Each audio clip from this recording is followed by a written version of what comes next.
Come to me. Come to me. Hear my call.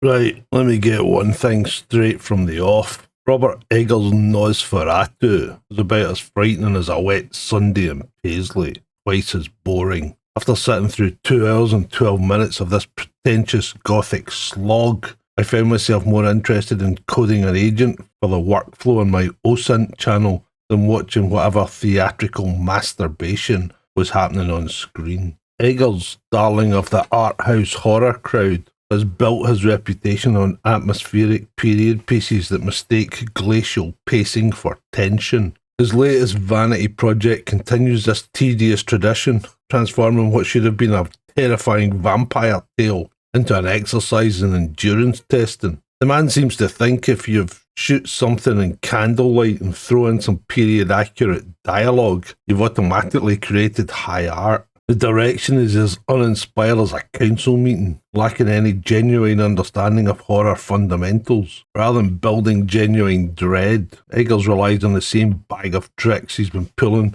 ever since The Witch. Moody lighting, incomprehensible accents. That's rich, coming from me. And enough atmospheric padding to make a 2-hour film feel like a week-long root canal. Let's talk about Count Orlok, shall we? Bill Skarsgård, who was genuinely terrifying as Pennywise and just overall excellent in Andor, has been transformed into what can only be described as a Victorian-era Dr. Robotnik with a case of the plague. Eggers' brilliant justification for giving his vampire a massive handlebar moustache. Real Hungarian noblemen would have a moustache. Brilliant logic, that. Nothing says ancient evil like looking like a German porn star about to sell you a dodgy used car. Skarsgård's performance consists mainly of growling in an artificially deepened voice that sounds like he's gargling gravel while constipated.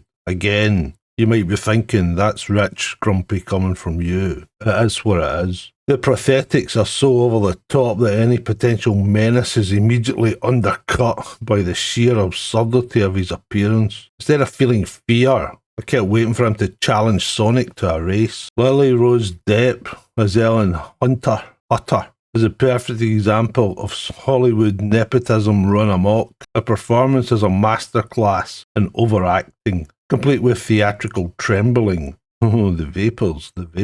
Dramatic swooning and enough melodramatic gasping to power a small wind farm. Every scene featuring her feels like watching a high school drama production where the lead got the role because her dad donated money to the theatre programme. The girl simply cannot fucking act. Her line delivery ranges from wooden to hysterical with no middle ground, and her chemistry with the rest of the cast is non-existent. When your lead actress makes you pine for the subtlety of a Hallmark Christmas movie, you know you're in trouble. Aaron Taylor-Johnson as Friedrich Harding delivers what can only be described as a career-ending performance. His acting is so catastrophically bad that it borders on parody. Imagine Keanu Reeves in Bram Stoker's Dracula, but somehow worse. Every line delivery sounds like he's reading cue cards while simultaneously trying to remember if you left the oven on. Nicholas Hoult at least tries to bring some professionalism to the proceedings, but even he can't overcome the leaden dialogue and Eggers' preference for style over substance. William Dafoe owns it in so hard you can practically see the dollar signs in his eyes, while Emma Corrin seems genuinely confused about what film they're supposed to be in. But here's where it really fucking lets itself down. The much vaunted 35mm Kodak stock cinematography that's supposedly meant to give the film an authentic Victorian look, but we actually get is imagery so dark and muddy that it might as well have been shot on a Nokia phone with an Instagram filter slapped on top. Here's a tip, jarring in. You're maybe a far better cinematographer if left to your own devices, but if you're shooting on film, light for film, not for fucking digital. It's been praised by critics who apparently enjoy squinting at barely visible action. The atmospheric lighting consists mainly of scenes so underexposed You'll strain your eyes trying to figure out what's happening. Not moody, it's really poor craftsmanship, disguised as artistic vision. The screenplay is a perfect example of taking a simple, effective story and drowning it in unnecessary pretension.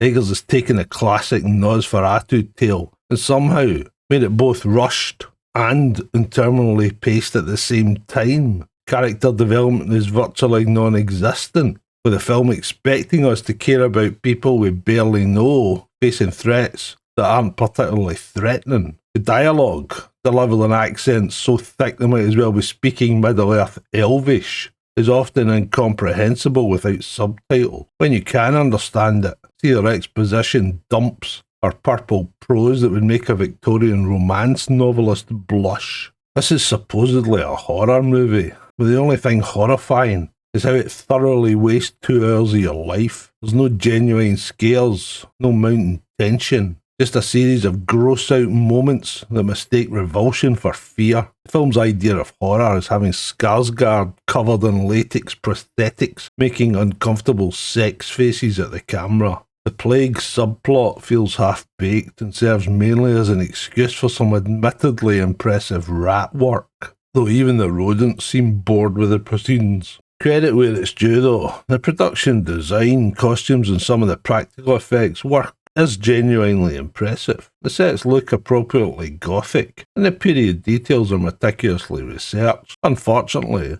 all this craftsmanship in the service of a film that has nothing interesting to say and no compelling way to say it is completely wasted. Nosferatu is the cinematic equivalent of all those beautifully wrapped Christmas presents under the tree in the mall that turn out to contain nothing but empty boxes. The film so in love with its own supposed artistry that it forgets to actually be entertaining, scary, or even remotely engaging. Eggers has created what film critics will undoubtedly call a meditation on desire and dread, and what normal human beings will recognise as an overlong, self-important bore. Kind of movie that makes you appreciate why streaming services exist. At least at home you can pause it to do something more interesting, like cutting the grass or organising your sock drawer. I'll give it 2 out of 10, solely for the production design. They deserve better than this gothic gastropod of a movie.